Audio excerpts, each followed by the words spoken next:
Welcome back, horse lovers. I'm sorry I had to leave you hanging in the last video at the most useful point, but this way, you'll find it easy to go back and find the information whenever you need it. In today's video, we're going to have a clear and simple look at the signals that you might use when asking your horse to stop.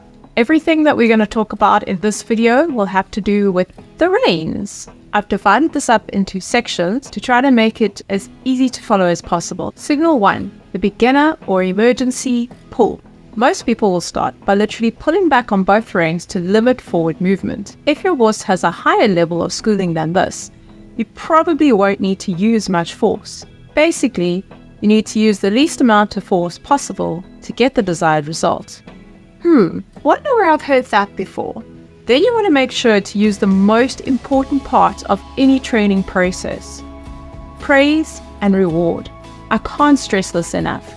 Your horse needs to know that it has the correct response, and it also needs to feel good about it. You want to create a positive relationship with these signals, whether you use verbal, physical, or food-based rewards. Use plenty of it. When you create a positive association with a signal, you also create an environment where your horse wants to do it every single time that you ask.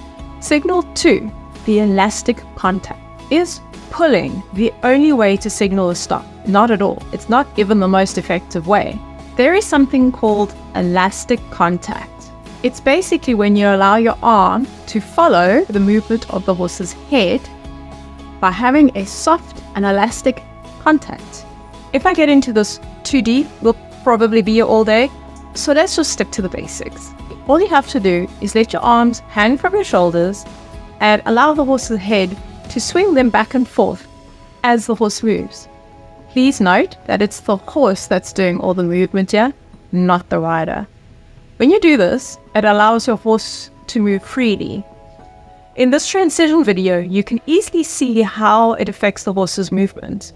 In the beginning, the horse's neck and body is free and relaxed, and as soon as the elastic contact is removed, the horse's body tenses and its neck shortens. You need to develop an elastic contact in order to use the neck signal effectively. So I highly recommend practicing this first at walk and then at canter. You won't find that it will be as impactful at trot because the horse tends to hold its head more steady.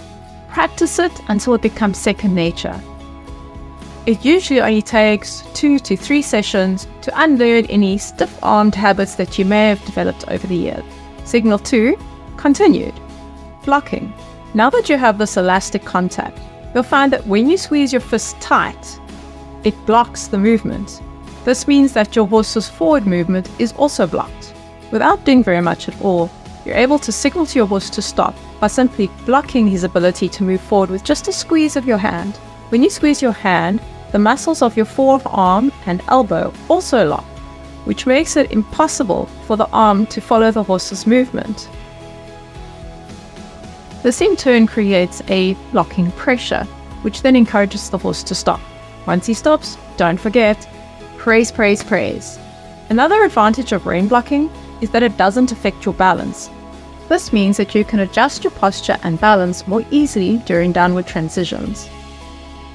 Signal 3, half halt to block. If you want to make the second signal even lighter or the response more immediate, you can add a simple rein half halt signal to your procedure. A half halt can be done with just the rein, with just the seat, or with the seat and the rein. Today we're just going to do rein half halt. For the rein half halt, simply squeeze your outside rein once or twice before squeezing both reins to stop. If you use this every time, the horse will pick up on this by preparing himself to change pace in advance. When he figures it out, praise, praise, praise, and, well, more praise, because there can never be enough praise. A half halt is basically a signal to prepare for change. It can be used for a couple of different things, and as I said, in a couple of different ways. It gives the horse time to get himself together so that he's ready to respond to whatever you ask him to do next. When you ask the horse to stop just from the signal, he will then have to take a moment to get himself together and then respond. When you use the half halt first, he will usually respond to your stop signal immediately. And then when he does, praise, praise, praise.